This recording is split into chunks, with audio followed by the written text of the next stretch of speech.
من الشيطان الرجيم. بسم الله الرحمن الرحيم. يا أيها النبي جاهد الكفار والمنافقين واغلظ عليهم ومأواهم جهنم وبئس المصير.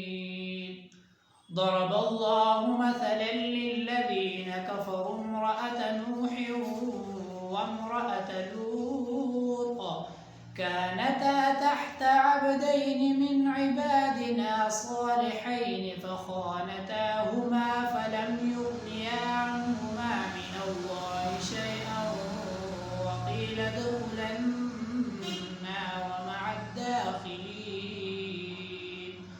وضرب الله مثلا للذين آمنوا امرأة فرعون إذ قالت رب ابن لي عندك بيتا في الجنة ونجني من فرعون وعمله ونجني من القوم الظالمين. ومريم ابنة عمران التي أحصنت فرجها فنفخنا فيه من روحنا وصدقت بكلمات ربها وكتبه وكانت من القانتين. صدق الله العظيم.